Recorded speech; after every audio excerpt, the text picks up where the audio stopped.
कई सालों तक ये तय नहीं हो पाया था कि इनका प्रोडक्ट लीगल है या नहीं है। 150 से ज़्यादा इन्वेस्टर्स ने इनको रिजेक्ट किया था। 4 सालों तक ये तय नहीं हो पाया था कि इनका बिजनेस मॉडल सही है या नहीं है। इन सब के बावजूद कंपनी के पास अभी 8 करोड़ से भी ज़्यादा एक्टिव यूजर्स है। 2.5 मिलियन डॉलर की कंपनी की वैल्यूएशन है। और सबसे बड़ी बात है, इंडिया में नई इंडस्ट्री की नींव रखी है जिसको हम स्पोर्ट फैंटेसी की नाम से जानते हैं। जी हाँ दोस्तों, मैं बात कर रहा हूँ ड्रीम 11 की। ड्रीम 11 इतनी बड़ी सक्सेसफुल कंपनी कैसे बनी, इस वीडियो में हम वही जानेंगे। इसके साथ जानेंगे उनका बिजनेस मॉडल क्या है और कौन सी स्ट्रेटजी है जिनकी वजह से ये ह्यूज सक्सेस मिली। तो चलिए शुरू करते हैं।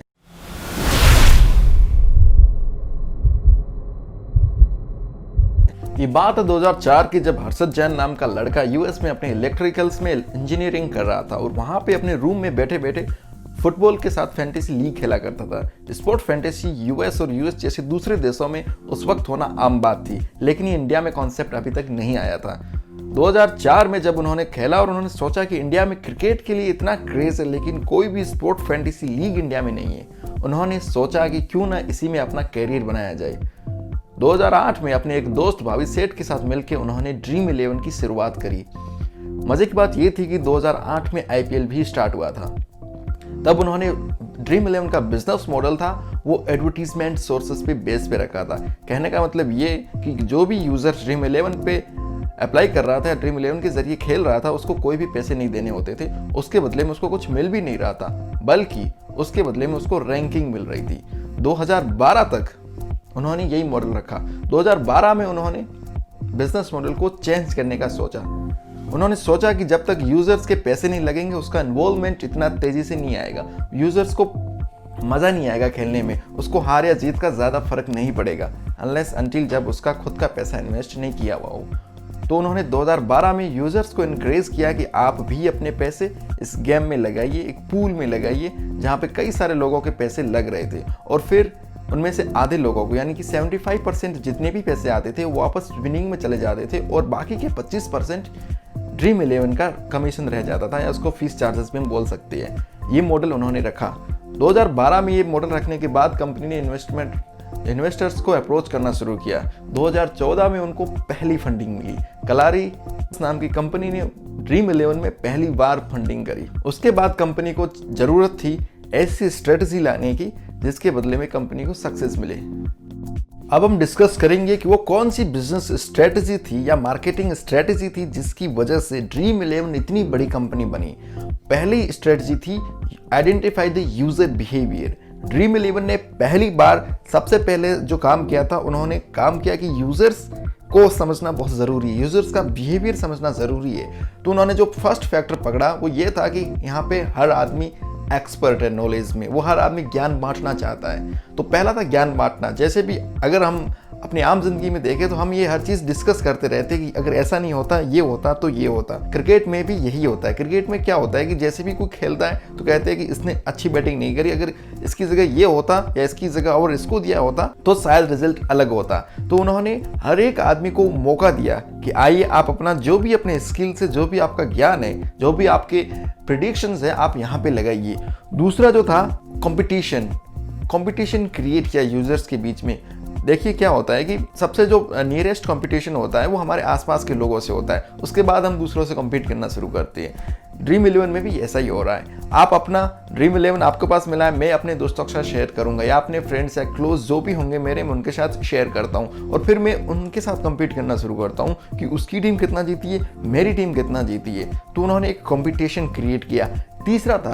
तीसरा जो सबसे ज़्यादा इंपॉर्टेंट है और काफ़ी लोगों के रिलेवेंट था, वो एक्स्ट्रा अर्निंग की भूख।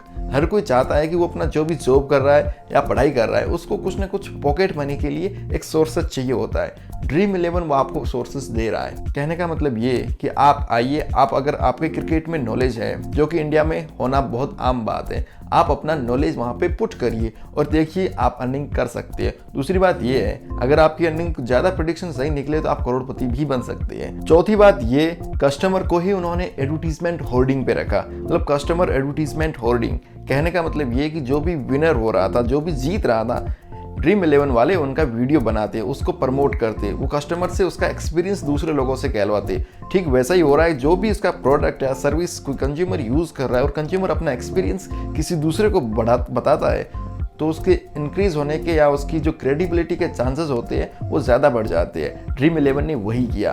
अब हम दूसरी बड़ी स्ट्रेटजी की बात कर रहे हैं। ड्रीम 11 की दूसरी बड़ी स्ट्रेटजी थी नेगेटिव फैक्टर को हटा देना। ड्रीम 11 का नाम सुनते ही सबसे पहले जो जहन में बात आती है, क्या ये लीगल है, क्या ये सट्टा है, क्या ये गैम्बलिंग है। जितने भी नेगेटिव वर्ड्सिंग है वो ड्रीम 11 के साथ जुड़ी हुई है, या इस तरह की और भी फैंटेसी लीग है उनके साथ लोगों के दिमाग में ऐसे सवाल रहते हैं। ड्रीम 11 ने सबसे पहला जो एडवर्टीजमेंट कैंपेन किया था, उनकी पहली टैगलाइन थी खेलो दिमाग से, यानी कि आप यहाँ पे अपने दिमाग से खेल रहे हो, लक से नहीं खेल रहे हो। गैम्बलिंग या सट्टे में आपका लक काम करता है, यहाँ पे आपका लक नहीं है, आप अपने दिमाग से खेल रहे हो। आप प्रीवियस डेटा देख रहे हो, किसी बैट्समैन ने पिछले मैच में कैसा परफॉर्म किया, या कौन सी टीम किसके सामने कैसा परफॉर्म करती है, कौन सा कैसा पिच है जो बॉलर्स के लिए फेवरेबल है या बैटिंग के लिए फेवरेबल है, उस हिसाब से आप अपनी टीम लगा रहे हो। मतलब आप अपने दिमाग के स्किल से खेल रहे हो। सबसे पहले उन्होंने एडवर्टीजमेंट कैंपेन भी इसी से शुरू किया था। दूसरी जो बड़ी बात थी उन्होंने जो लाई वो इमेज सुधारने के लिए महेंद्र सिंह धोनी को ब्रांड एम्बेसडर बनाया। धोनी की इमेज कैसी है? धोनी की इमेज देखा जाए तो मैच्योर है, रिस्पॉन्सिबल है, कूल है, विनर है, पॉजिटिव है और बैलेंस्ड है। इन सब चीज़ों की वजह से जो भी नया यूजर था उसने देखा अगर धोनी इसकी एडवर्टीजमेंट कर रहा है तो डेफिनेटली कंपनी एक क्रेडिबल ही होंगी। इसके पीछे गवर्नमेंट या किसी और अथॉरिटी के भी हाथ हो सकते हैं, या इसको गवर्नमेंट से क्लीन चिट होगी। कहने का मतलब ये है कि यहाँ पे फ्रॉड होने के चांसेस कम है। कंपनी की तीसरी बड़ी स्ट्रेटजी थी चेंजेस। कंपनी अपने जो मॉडल था, स्ट्रेटजी थी, प्लानिंग थी, उसके साथ रिजिड नहीं रही। उसने टाइम टू टाइम चेंजेस किए थे। जब कंपनी पहली बार आई थी तो वो एडवर्टीजमेंट बेसिस पे उनका सोर्सेस था, फिर उन्होंने वो हटा करके प्रीमियम बेस पे वो लाए।